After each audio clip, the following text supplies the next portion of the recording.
Dans la paracha qu'on lira, si Dieu veut, cette semaine, Vayera, et tout le monde connaît la paracha, je pense que Avraham Avinu, il s'est déjà circoncis, d'accord, tout seul, d'accord. C'était la fin de la paracha la semaine dernière, paracha Terlecha, qui parle de la Mila.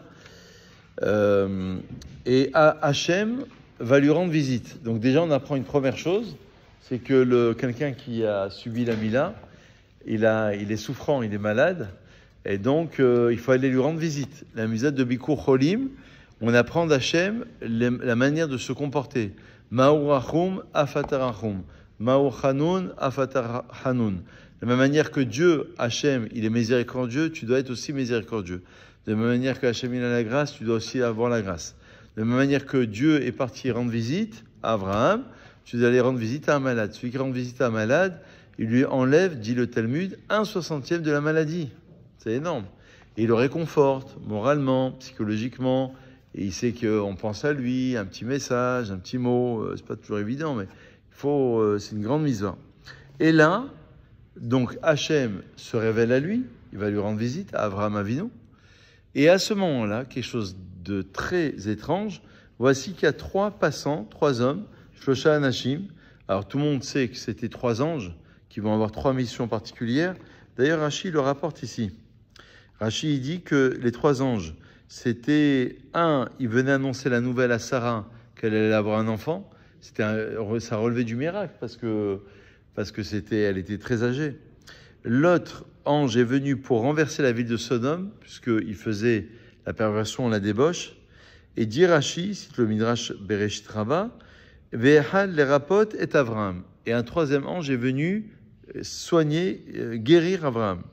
Parce qu'on a pour tradition, dit Rashi, qu'un ange, il ne peut pas faire 2 shlichut, 2 missions en même temps.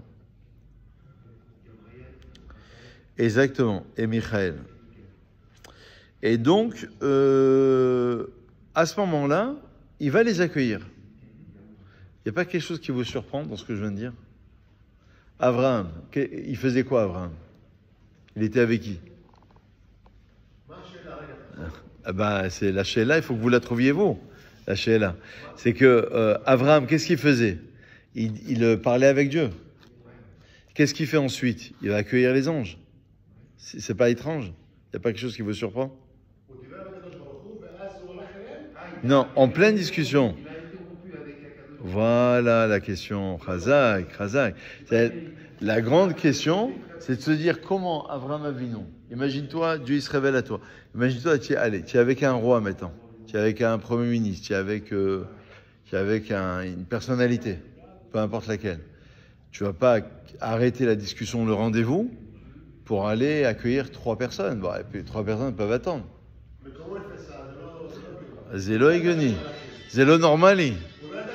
Zélo Normali. Donc, c'est ça la question. Alors, qu'est-ce que vous dites?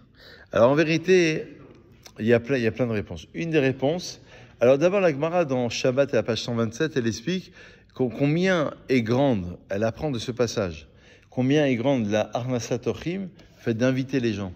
C'est-à-dire, on dit dans les textes d'un Pirkei Avot, par exemple, dans le Talmud aussi, combien il faut avoir la porte ouverte pour accueillir des rabbanim, pour accueillir des gens qui sont nécessiteux, les gens qui sont seuls, les gens qui sont en détresse, ou même des gens qui ne sont pas en détresse. La misade de Arnasat Ochim. D'ailleurs, j'ai vu que le Chavetz Chaim, il disait, c'est un grand maître d'Israël, il est mort en 1933, il a annoncé la Deuxième Guerre mondiale d'ailleurs, il a écrit les ouvrages de Mishnah Brora et sur la Halacha et de Chavetz Chaim sur les lois sur la médisance, qui ont été traduits en français d'ailleurs. Il disait que lorsque tu accueilles un pauvre chez toi, il ne faut pas tarder à manger. Vous savez, les gens, des fois, ils prennent le temps de discuter, parce que peut-être qu'il a rien mangé, peut-être qu'il a faim. J'ai une fois un ami, il y a longtemps, il a été invité chez quelqu'un, c'était le soir de Shavuot. Et il faisait la prière très tard. Et lui, il avait rien mangé toute la journée, il avait travaillé toute la journée, et il a laissé couler, il m'a dit, ils ont mangé à 22h ou 22h30. Parce que c'était en été, ils attendaient de faire la prière tard, et de rentrer, il m'a dit, j'allais m'écrouler. Il avait travaillé toute la journée, il avait rien mangé. Donc il dit, Chavetz Chaim, si c'est un pauvre, savez que, je l'ai souvent rappelé, la protection d'un mariage d'une bar mitzvah contre le mauvais œil, c'est d'inviter les pauvres. Les gens, ils fuient ça. C'est dommage. Moi, j'ai assisté des fois à des choses, c'est pas très joli à raconter parce que déjà, les gens, ils fuient. Non, ça se fait pas. Au contraire, d'abord, c'est une mitzvah, déjà. Et plus que ça, c'est que les pauvres, c'est eux qui amènent la bracha. La bracha, c'est de donner. Le Admor Hazaken, comment il a écrit dans les côtés Amarim, comment il a écrit de passage sur l'importance de la tzedaka, de donner de l'argent. Je lisais un texte dans Rabbi Nachman de Breslev ce matin aussi. Beaucoup de grands sages ont écrit sur l'importance. La tzedaka, c'est pour ça qu'on la donne tous les jours. Même une pièce dans la tzedaka, ça protège des maladies, ça protège de la mort, ça protège des mauvais décrets. Il n'y a pas mieux que ça. Et donc, inviter un pauvre, c'est quelque chose de grandiose. Et au contraire, ça enlève le mauvais œil. Ça enlève le mauvais œil. Donc c'est une protection. Donc la Gemara, elle veut juste dire que combien est grande l'Achnasat Orchim, le fait d'inviter les gens, parce que Avraham Avinu, il a abandonné la Shrina, la présence divine, pour aller accueillir les 3 anges, qui étaient 3 hommes, 3 passants, 3 Arabes qui passaient tout simplement, et sa tente était ouverte dans les 4 directions. Et un des commentaires explique ce passage talmudique en disant que le but de la Torah, en fait, ça résume toute la Torah. C'est que, en fait, on devient, avec la société moderne, insensible à la souffrance de l'autre. Par exemple, Moshe Rabbeinu, il va en Égypte, il est mandaté par Hachem. Il est chaliard d'Hachem.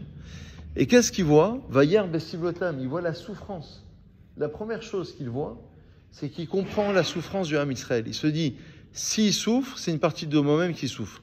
Et malheureusement, on vit dans une société où alors on peut pas répondre à tout, j'entends, mais on peut répondre à un certain nombre de choses. On devient insensible. Et le but de la Torah, c'est la sensibilité. C'est-à-dire, c'est d'intégrer la Torah dans notre cœur, dans notre essence, dans notre âme, à tel point qu'on ressente les choses. On l'apprend d'Avraham Avinu. Il abandonne la Shrina pour aller s'occuper de cette mitzvah. Parce que le but de la rencontre avec Dieu, on peut dire 2 choses. C'est que ce que Dieu, le ratson d'Hachem, c'est quoi? C'est que je fasse les mitzvot. La volonté d'Hachem, c'est que je fasse les mitzvot, c'est quoi? C'est d'aider son prochain, c'est d'accueillir les gens, faire la tzedaka, c'est la volonté d'Hachem. La deuxième chose, c'est que le but de la relation avec Hachem, de la prière, c'est d'être yachar, d'être droit et de penser à son prochain. Donc on apprend une grande mitzvah.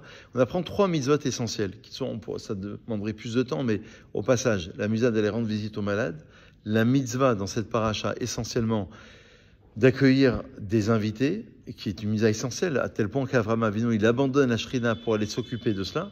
Et la troisième chose, c'est que le but de la prière, le but des téphilines, le but de la proximité avec Hachem, c'est d'aller à la rencontre de l'autre. Ça veut dire, c'est l'objectif.